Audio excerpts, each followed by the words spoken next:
Welcome to Just Rest, burnout tips for everyday radicals who are tired but not giving up. I'm your host, Nicole Havelka, bringing you tips and inspiration to help you feel seen and supported on your radical rest journey. Let's go.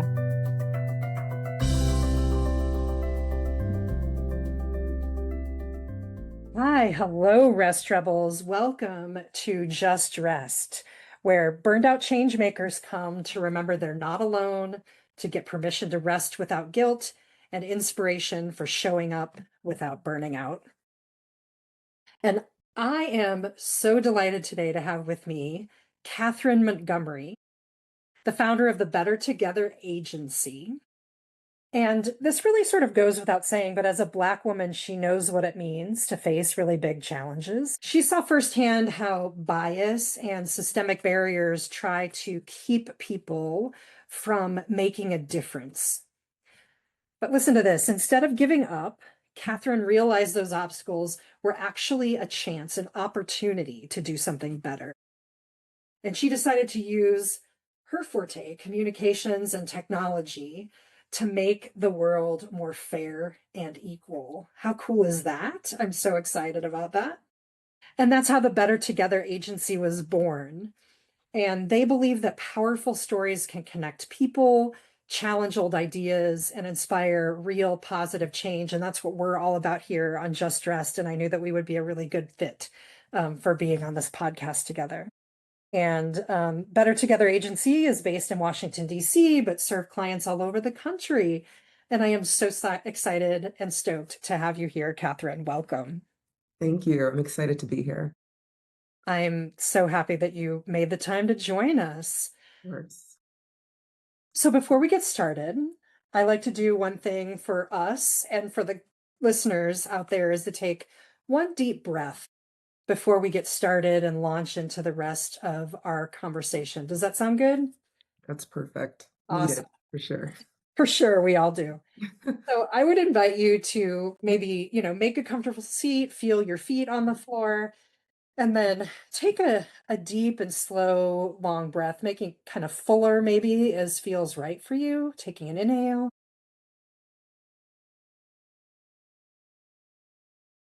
And an exhale.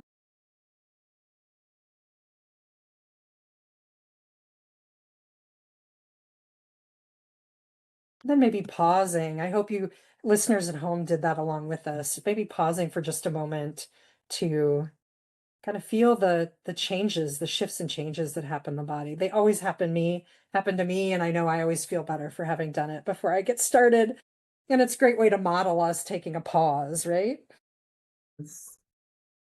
That was very calming. I loved it. Yeah. Yeah. Oh yeah. It's one of my favorite things. So as of this recording, I'm 9 episodes in of recording anyway. This will be the 9th episode. And one thing I'm noticing is that I think that every entrepreneur, regardless of the field that they're in, like what kind of business they have some kind of burnout story. And so I would love to talk with you about kind of your pivot points. One was originally starting the agency, right?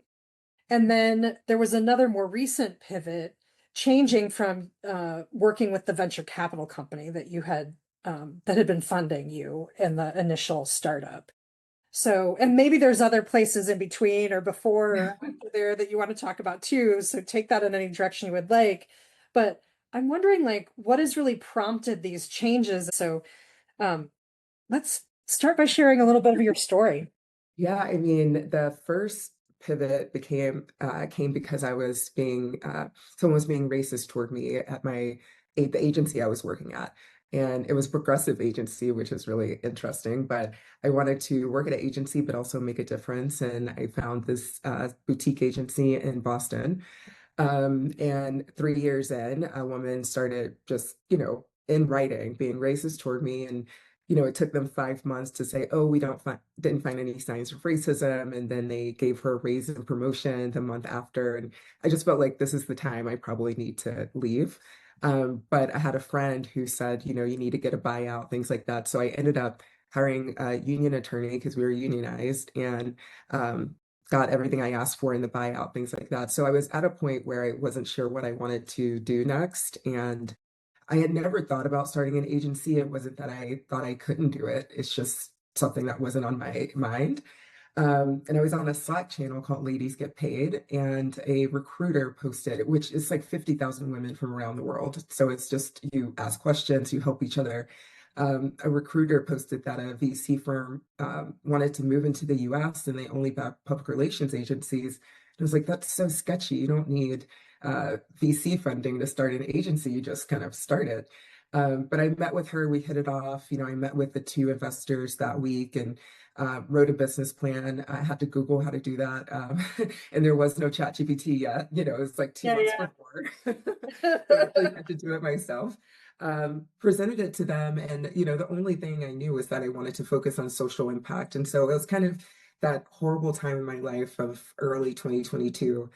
And at the end, I ended up starting an agency based on exactly what I wanted to do. Like I wanted to work at an agency. I also wanted to focus on social impact, and I was able to do both of those. And I had never even thought about working with a VC. I mean, I don't know, that term was like foreign to me of like, what do you need, VC for? But anyway, it was probably because I thought only a certain type of person, needed that for certain reasons. Right. But either way, like the agency, like we did amazing work and worked with some of the most amazing organizations and companies for 2 years. And then last year, ended up having just the most horrible experience with the VCs and, you know, back end stuff they have been doing that I had no idea about. Like they took a loan out on the company without telling me, and I've been paying for it every month.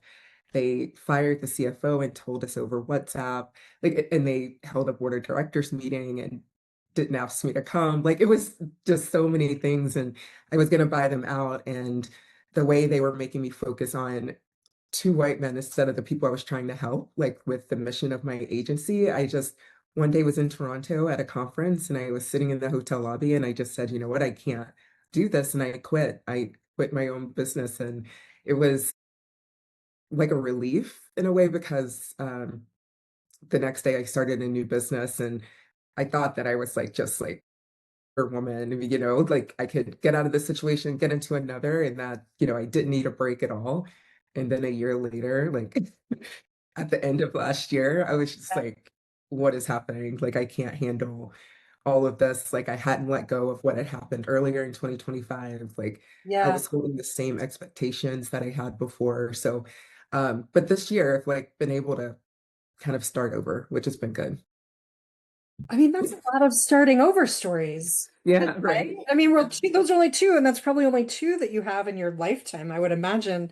Going from leaving this, supposedly progressive Yeah, firm that you were, or agency that you were working for that wouldn't address the racism that you were experiencing and flat out said it wasn't a thing yeah. when you knew flat out what it It was. was in writing. It was, Yeah. what if you even had it in writing, even worse. Yeah. It's Um, like I'm gonna print this out and show you. right. Something that seems cut and dried, like here, it's an email exchange I had or whatever memos.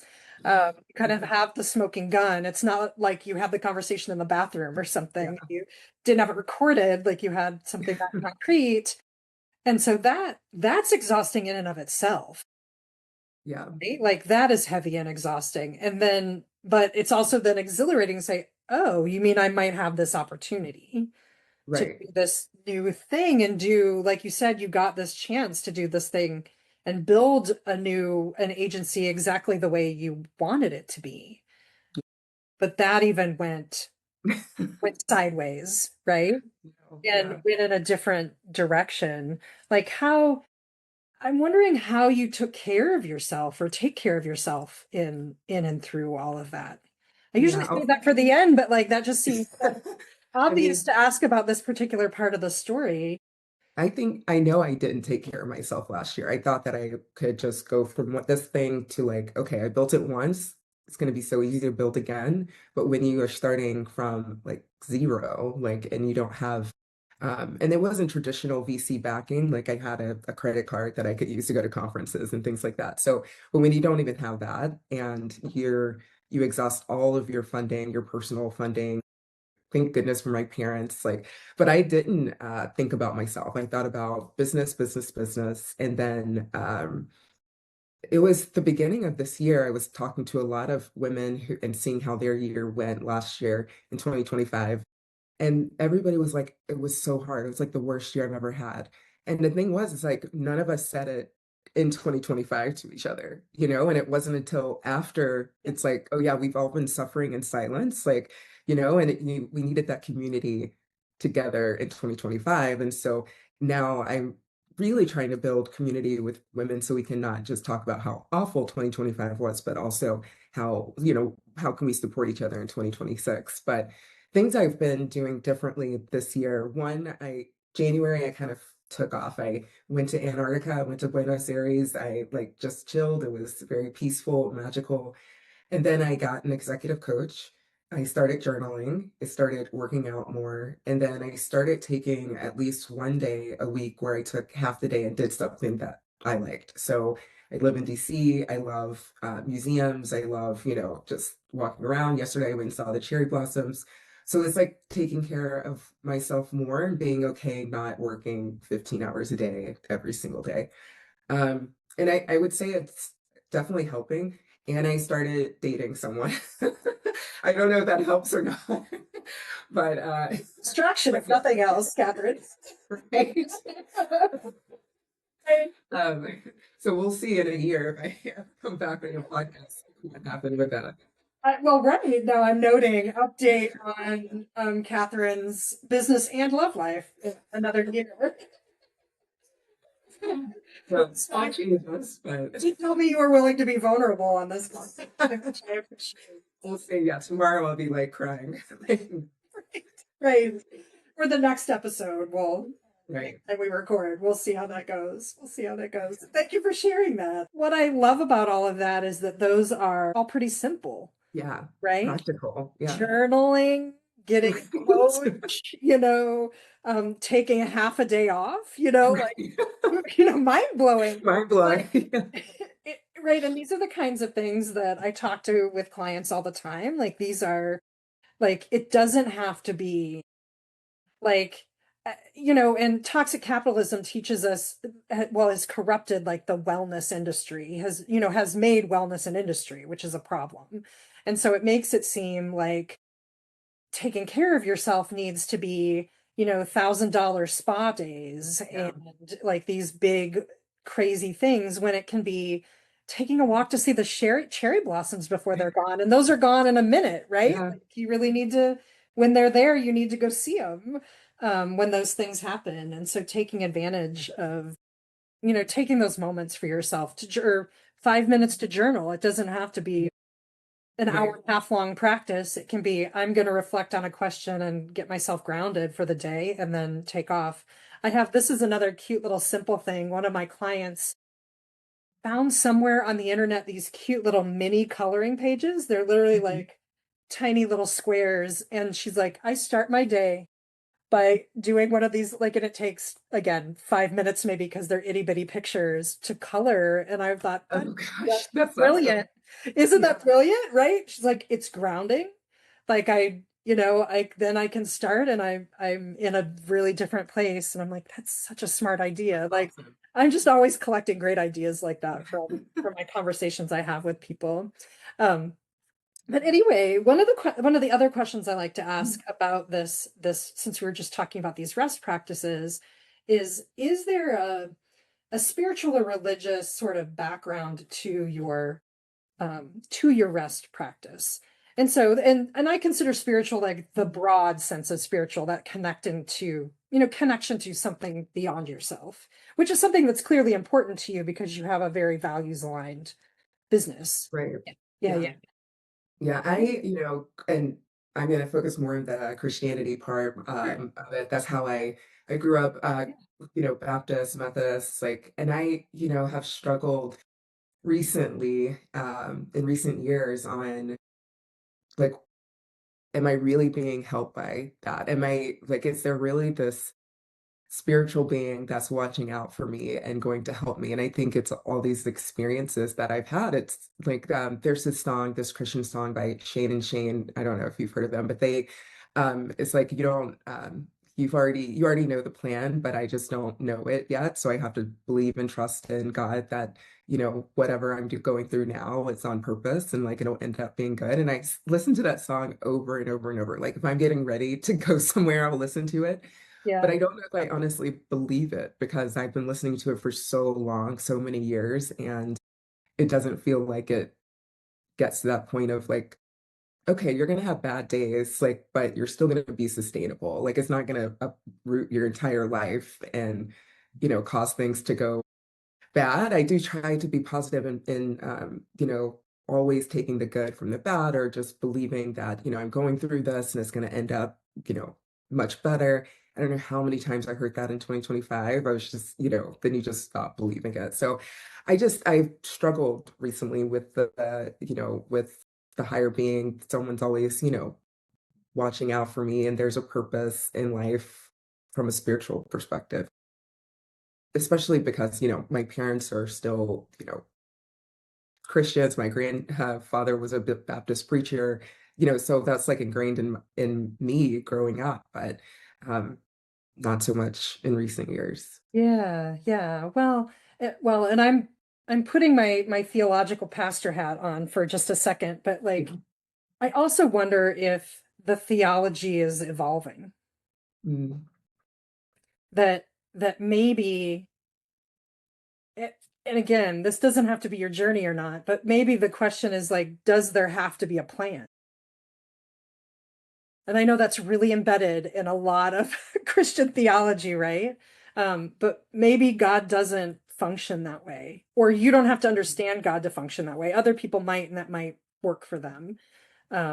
But anyway, that's a question. Maybe you can journal about that. We don't need to answer yeah. the question right here today, but that's what I would offer. Like maybe there's a different way of understanding and having that relationship with God, a higher power.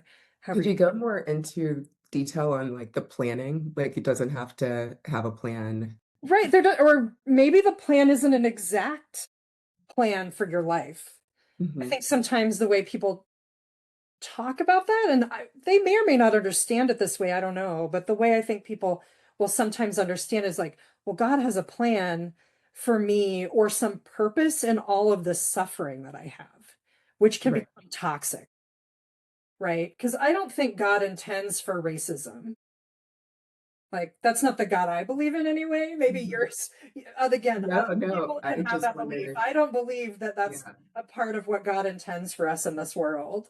And so, um, what I, and I'll just say what I believe. You don't have to believe this. What I believe is that God is present in all of that, but not necessarily planning or moving us around like Right. people on a chessboard, Yeah. and of course a chessboard is fairly dynamic, but like, how, Yeah. and I don't actually know how to play chess full disclosure. Same. I understand it conceptually. Um, so, and that there's strategies to be used. I just don't think it's that like heady, I think it, God is inviting us into relationship with God's self and each other all the time and in ever flowing, ever changing ways. And I just quit believing a long time ago that God had some mapped out plan for my life. But do I think God's present in all the things, like crappy or not, that happen? Yes, I think that's true. And is God there and willing to be part of that? Absolutely. That's how I feel about it. That's my opinion, not yours. Let me Yeah. be clear. No, I mean, yeah, But you asked, and I offered, no, I I wanted wanted to this to be a know. Yeah. dialogue, Catherine. So I let's wanted to know. do I just it. like not having a plan for me. I just feel like I don't know, like I need like if I'm gonna believe in Yeah, someone, I need to know that I don't know what's gonna happen, but they do. And so like whatever direction right. I'm thinking, like it's purposeful in a way. Yeah, And I don't know, like why have someone who I don't know, where there is racism that we are bombing places that, and I think it's more of a how we react to those things rather than, just saying maybe there isn't a spiritual being there. But um yeah, there's just so much hate and wrong and just like why? Yeah, Like what are we getting out of this? But yeah, yeah. Well, I guess I could believe that God, or I do believe that even if there's not like a detailed business plan, for example, like the kind of yeah, thing we would create when we're building yeah, our business, without the benefit of AI, which we'll talk I about. know. And I wrote mine without AI originally too, by the way, because it was five or I six. go back to it, I'm like, what is this? I do look at it every once in a while. I'm not even sure what this is anymore, but like, it doesn't resemble what I'm doing now entirely, for sure. But I mean, there's other ways that I mean, I think God is inviting us, right, into right relationship. And that means if we're in right relationship, then things like war don't happen. Things Mhm. like racism don't happen. Yeah. If we're in right relationship with each other and with the divine, God, the energy, whatever you want to call it. I didn't know we were going to have that big theological discussion today. I was wondering if this was on the list. I'm totally cool with it. It wasn't, but that's again, this is why I asked the question, because we get to go and really got such interesting places with that, because everybody I talk to, and even if this is only nine-ish, episodes that I'm recording right now, that everybody is in a different place and has different faith traditions that they come from or not in some Yeah. cases. And I get to have such rich conversations in that way, and in such a, yeah, I get to see the with so many ways that different people process and make meaning in the world, even if you're not working for the church, that you are working for good, right? Yeah. World. I think it had a big difference. Yeah, for sure. Yeah, yeah, and using the gifts that you've been given, like the good things that you've been given to make the world better. Yeah. And definitely you're definitely doing that. Yeah, let's Mhm. talk more about that cool stuff that you're doing in the world. Um because like I was just saying, being values aligned is obviously really important to you. And I'm Mhm. wondering how those values have helped guide you through this, especially this recent move of restarting your business, Yeah. essentially moving away from the venture capital firm and moving into kind of another phase of values alignment, because it felt values aligned in the beginning. Oh yeah. And then things got a little off track, and then you have been able to start over. And so how is the values alignment helping you move through this kind of second phase of your business, if you will? Yeah, one of the fortunate things is that I was able to take the mission from Better Together and weave it right into Better Together agency. So we never strayed from only working on campaigns that make that positive impact, which I am very, very proud of. And again, 2025, I'm going to talk about how hard it is, but I didn't realize how much of a burden the change in administrations had. Like I thought, okay, I never used the word DEI because people always thought I did DEI trainings when I first started. It was like, that's not what we do. We're a marketing communications agency. So I never used the term. It's in like just everything related to DEI, even if you didn't say those words, everything just shifted right after like 1 week in January, I believe it was 2025. And I didn't realize how much of an impact it actually had on the work that I would do. I was like, oh, the pipeline's strong, people are still doing things, but they um were really hiding away from it and kind of straying. And so it wasn't until this year when, again, talking to communities of people who've gone through the same thing, where I realized just how of an impact it did. And I just really still um, happy, honored, blessed that we stuck with the mission and didn't stray from that because, I mean, that's everything we are is, I mean, we'd be just like every other agency if we didn't have that mission and keep those values. Um, and I try to weave that through every, thing that we do. So I had someone ask me, and just cut this out of the podcast. It shouldn't be in there, but asked me if I wanted to go to an event at the White House. And I was like, what are you talking about? Like if my photo was taken anywhere in the White House, like I would like nobody would work with me and be like such a Right, hypocrite. right. No, even if you had a good reason for being there, let's say, Right. I don't know what that might be, but like, even if you did, like, what would people think you Yeah. were smiling at some White House event, right? Right. Taking a selfie with like, the president or something that would be like ridiculous. Yeah, that seems probably not the best optics, Yeah. especially if I you're a just communications firm after all. right. Yeah. Forget about Yeah. optics and how things Just look. having that in my mind, like the values of what people are going through. And I just hear the stories of how, people are suffering going to food banks and they don't have like, the money now to do the things that they were able to like a year ago. And so I just always know that there's a reason to keep going and having the values that we do. Yeah. Oh yeah, I echo that about how hard 2025 had was, right? I actually don't know that 20, I'll say it in the beginning of the year. I'm not sure 26 is much better. At least it's been, I don't know. I feel personally like I'm moving forward in a new way, but it is not easy. Like it is still messy, but honestly, that's how forward movement works. It is messy and imperfect and hard. And at the end of the day, that's probably just how life is, I I think. know. Well, I Yeah. can just feel like really like chill, like the ocean for like some parts of the ocean, just like Yeah. for 5 years or so. Right. Just like, steady, good, uphill, no downhill. Just Can we? Yeah.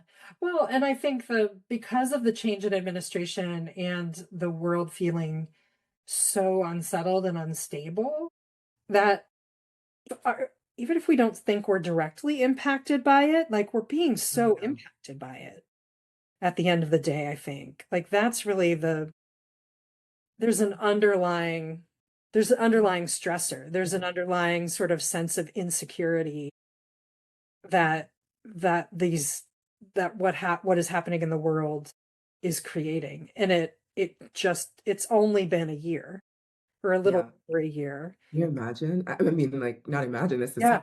this is it. I can't like 2 years from now. What? Right. I can't even. It is really hard to imagine. But I think that's why this being values aligned and getting clear about what your personal place in the big mess, right?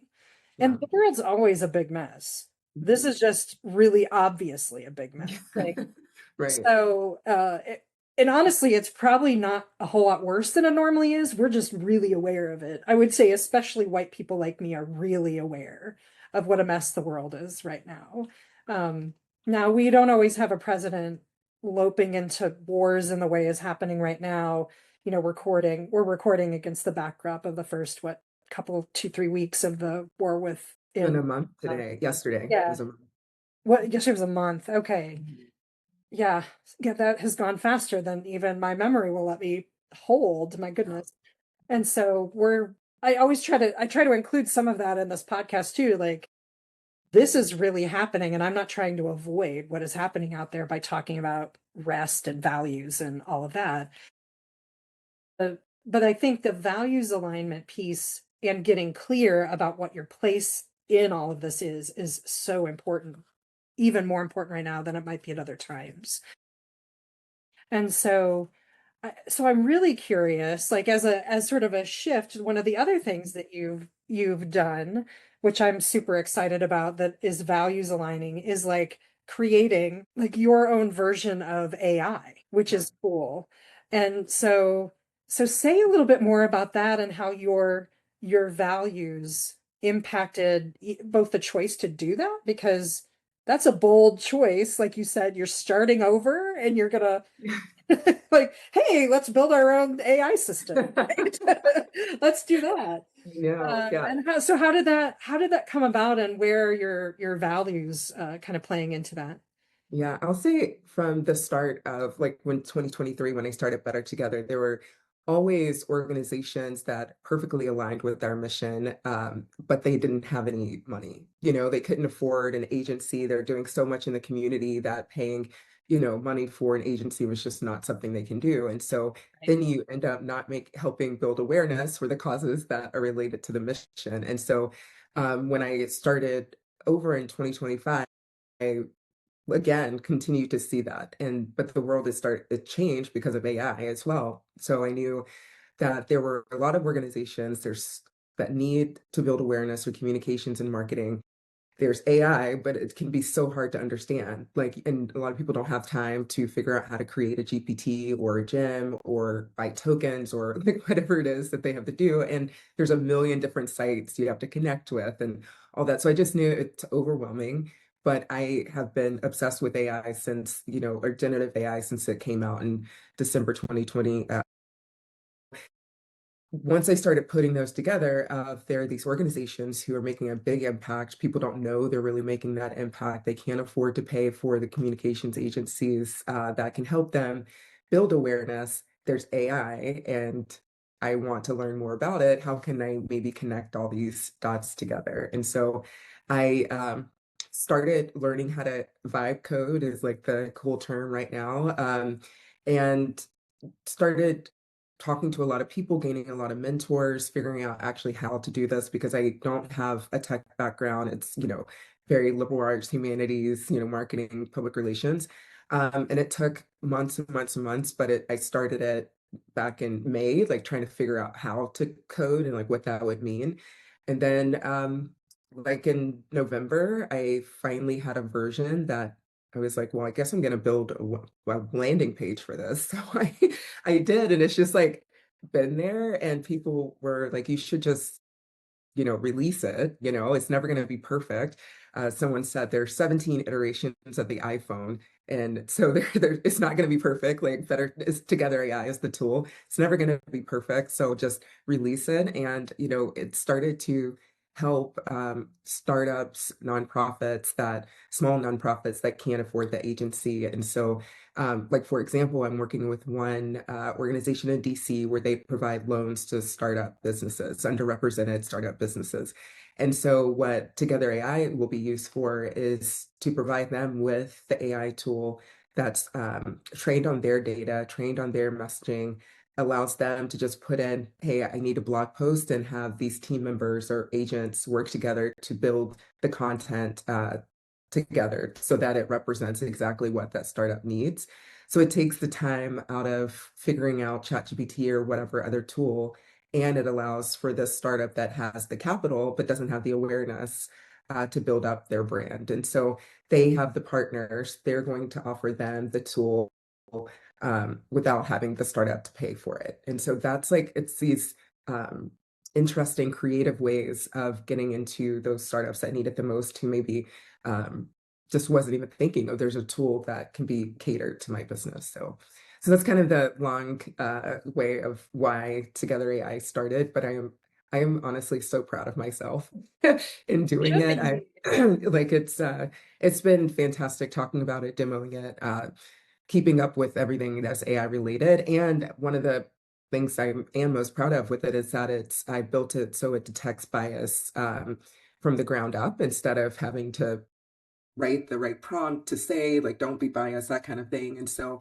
it's what I call born inclusive technology. So from the start, it's thinking about bias, and of course it's not perfect, never going to be perfect when it comes to bias free technology, but it's a start. And so the research I've done in the past like really helped lead to that as well. Yeah, yeah, because you had done a big study of bias in AI. Yeah, we've done it 2 years. This will be the third year. So, no, the tech companies don't care. Like they don't, they just want to get out the different versions as fast as possible. But I have to believe that at some point, people are going to care, and we're going to have that research from years and years and years to show like this is why it's important Yeah. to consider bias in AI tools. Just really quickly, Anthropic last year wrote a blog post about alignment faking, and it goes by Othello's I am not who I am, and that it gave a example of how, say you train this tool on safety and you're like, oh, it doesn't need to be safe in these ways, like this is how we built the tool. Then you are like, oh no, actually I really want it to have safety, concerns or point them out. So I'm going to retrain it. And then the article says that no matter what kind of sophisticated tool you have, It's going to play along and be safe for a while, but it's always going to revert to how it was originally trained.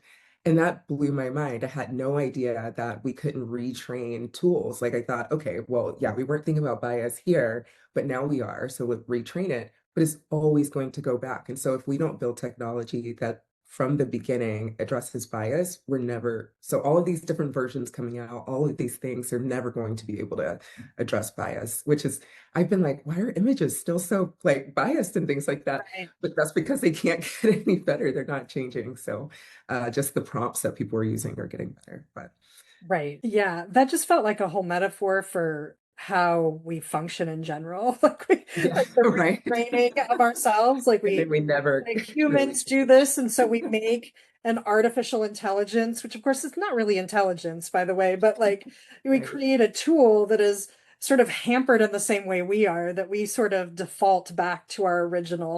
our original programming, so to speak, or whatever our original nurturing existence was like. We tend to do that. And we've created a tool that does the exact same thing. And because of that, it creates this huge bias. And I was reading, um, I think some of your materials there that generative AI can increase the racial wealth gap by $43 billion a year. That's not over a long span of time. That's Mhm. over one single year. And then I'm guessing that would increase over time, right? Exponential as numbers do, they tend to go up if Right. nothing is addressed, like if nothing is checked, right? Yeah. Yeah, that divide can can exasperate or it could close if we use AI the right way. If there's no regulation or there's no, right use of it, that there's no way that's going to close. We're just going to see the same thing happening that has been happening for hundreds, for generations. Yeah. Just continue when there's such an opportunity right now to change the way things are going. But Yeah, yeah.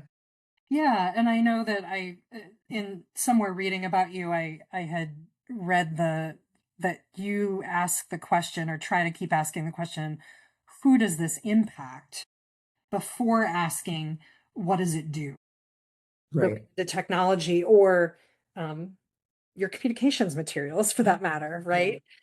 So how to be always thinking, who does this impact feels so much to me like the right question, particularly about AI, but really about almost anything that we do, because we tend to go, especially in the US, we are like people who love new, fancy, shiny Mhm. things, right? And so, and businesses get wrapped up in that too. They're like, I'm just going to put this out there Yeah. without even knowing anything about what or even trying to think through what the impact might be.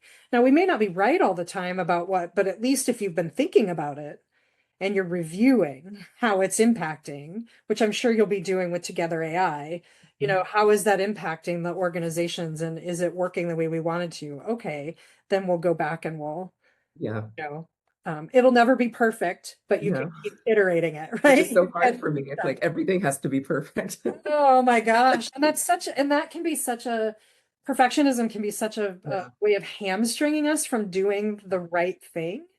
I know I've experienced that. Like this was a 2020 experience that I had, but I know that in the wake of George Floyd and the racial justice uprising that was happening at the time, which I fully supported, but I felt paralyzed, like I couldn't say anything. And I'm usually willing to Mhm. say things. Like I'm not someone who worries typically about getting it right, but like that was really hamstringing me. And I had to do my own inner work to say, oh, that's that tool of white supremacy perfectionism, which I learned and all of that was a thing. Like I had never even made that connection in a formal way. Certainly knew perfectionism was a problem, but I didn't connect it to white supremacy before that. And then I made that connection and I was like, oh, that's what's keeping me. So you know what? I'm just going to say the wrong thing maybe or ask a dumb question. I'm going to let myself do that sometimes. And then if I have to, I'll apologize for asking or doing the wrong thing, but at least I've learned, because the only way we learn is by making mistakes the last time Yeah. I checked. Unfortunately, I wish it Unfortunately, I weren't was so. just about to say, unfortunately. Wish it weren't so, Catherine. But Yes. making mistakes is how we learn. No one like out of the gate generally knows how to do something super, super well. Or even if they have a tendency to do something well, it takes tons and tons and tons and tons and tons of practice to get something right.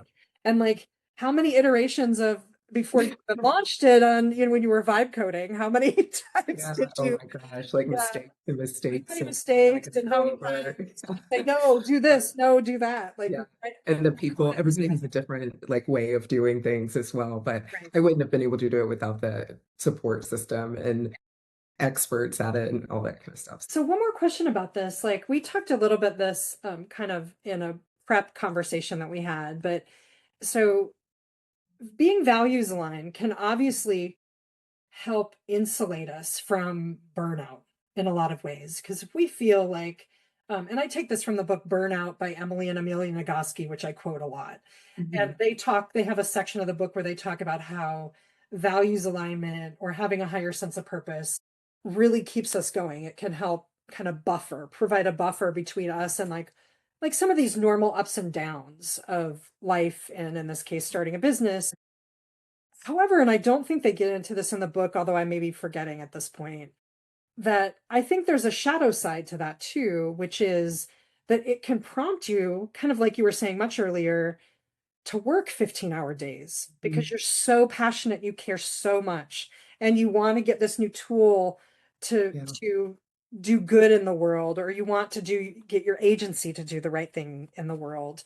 And that can prompt you to not take days off, to work insanely long days. And that'll burn you out no matter how passionate you are, I think, about the work that you're doing.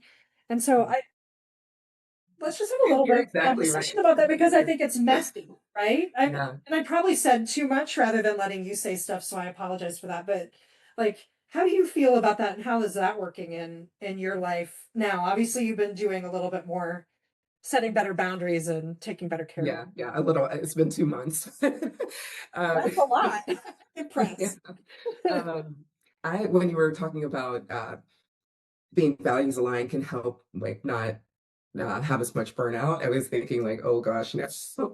Because love what we're able to do, but the um, stress and the anxiety and the staying up late and the thinking of, where am I going to get the next client, or the business side of it is still the same. So the work we get to focus on is a privilege, but the back end of how to do that is like every other company, what you have to do. And so that I feel like the values aligned sometimes does get overshadowed by the everyday work that has to happen. Of course, the daily client work is aligned, but being a small company, you wear so many hats, you have to focus on so many things that you can't just think about, oh, like, we're helping this local official get elected to help people in this type of area of DC to do X, Y, and Z, like that, wonderful. But it's also, um, oh my gosh, I have to figure out QuickBooks, or like, I don't know, I need to hire someone, whatever it is. And so it's tough, it's still wanting to build a business that can do good. So you're right, it's like a juxtaposition of, the good and the bad and the, all of that. But I Yeah. do love what I do. So the 15-hour days aren't too horrible, but I have realized like that's not sustainable after 20 years of working really long before I had a company. I'm just realizing that I can't do it all.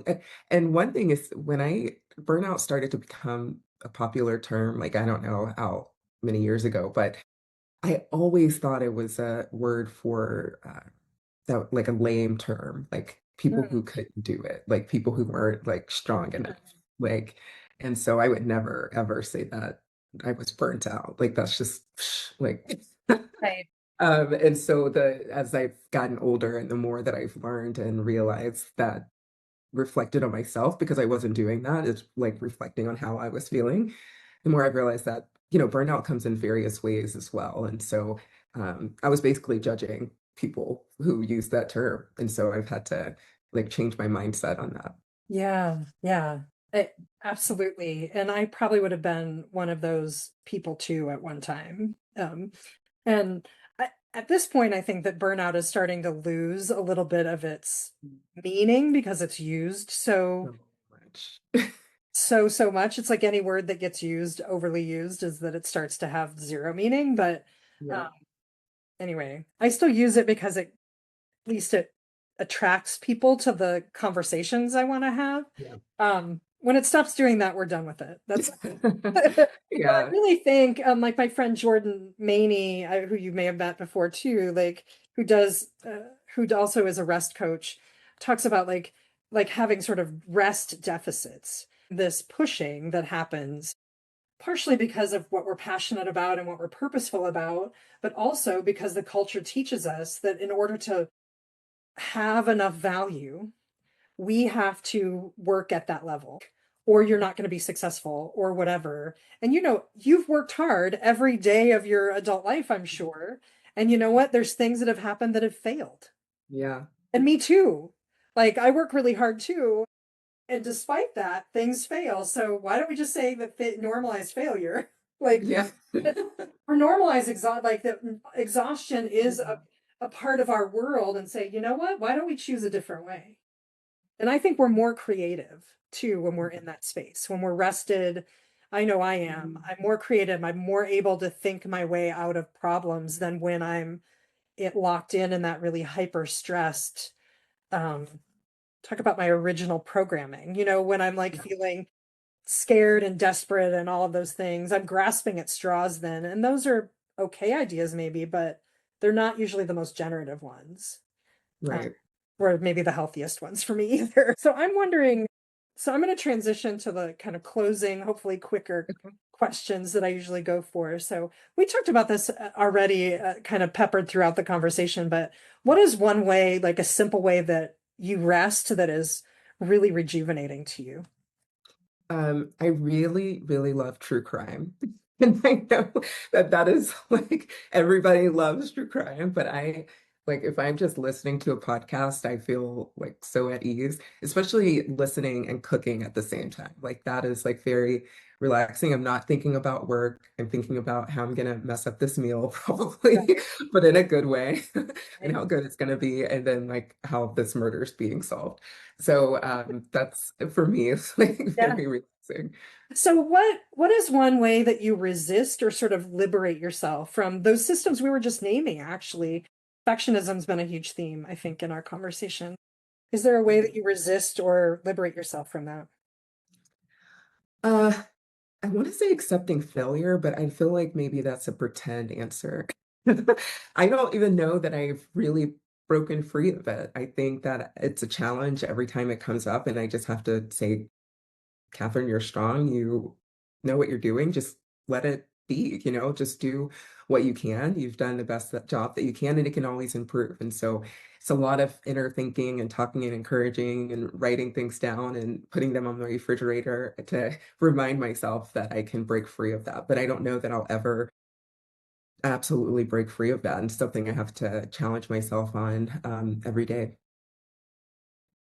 I think you did answer that. I think that's not a that's not a simple answer. I mean, it's actually a simple practice, but not it's simple but not easy. We'll put it that way. Yeah, right. Just like a lot of, just like journaling, like it's That's like practical. journaling. It's not complicated, but it's hard, Right. right? Yeah. Right. And then, so you heard me say at the beginning of the podcast that I called listeners and people in my community rest rebels. And if you were going to write them a note or speak them a note today, dear rest rebels, what might you say today? Think about yourself in 10 years and how you want to feel. And if you have to do it right now. You have to start today to make sure that in 10 years you feel like your best self.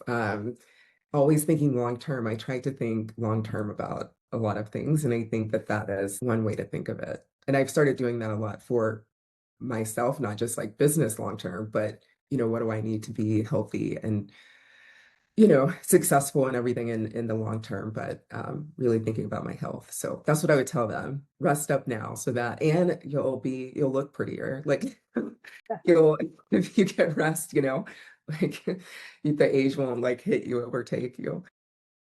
Yeah, it will. It does catch up with you, that's for sure. And then finally, and I'm sure you know many of them, but I like to invite guests to name an organization doing good in the world that you would like to lift up. And as a thank you for your time, I like to give them a small donation. And I'll be adding a section to my podcast website where with all of the fine organizations have lifted up and recommended. Yeah, of course. One of the most impactful organizations we've worked with is Red Rabbit. And the organization provides culturally relevant meals to children at different schools, like in New York, Philly, DC. And so they train the chefs to cook like chain masala instead of, rectangle pizza and milk cartons. And they'll teach them like, okay, where's this from? Like in the chefs know, and they can tell the kids like, and so when another student who might grew up, eating chain masala brings it to school, it's not something so strange. Like, what is that? And so it opens their minds to other parts of the world. And then they hire local artists to paint the cafeterias and to, do something that's locally motivating and things like that. So I love the community aspect, the international aspect of it that I never had the opportunity to do. And then did you know there was an organization that did that? I mean, it's just how interesting is this?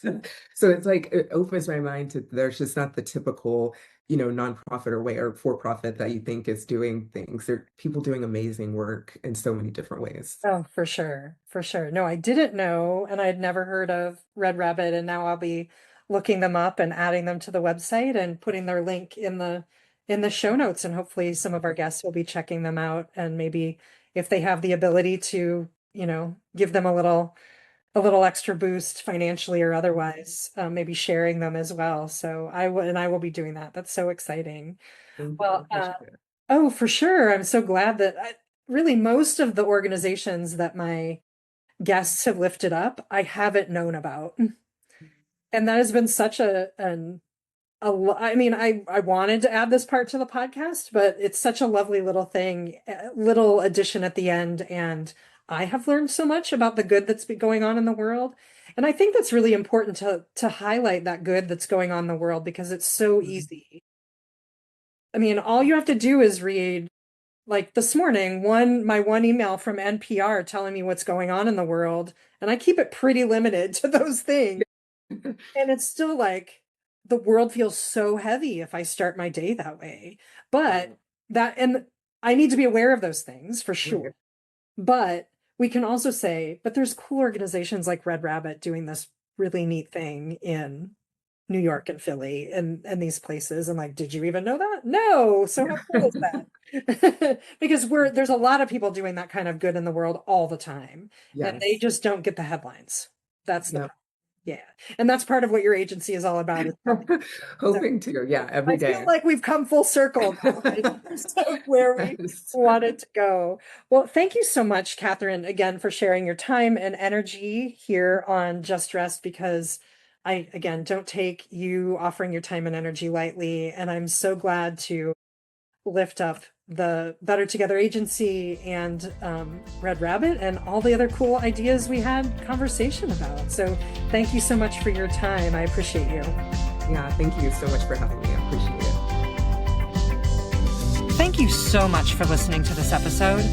Remember, rest is not a retreat from the work we do in the world. It is the work. So if you're ready to rest and resist, here's what to do next.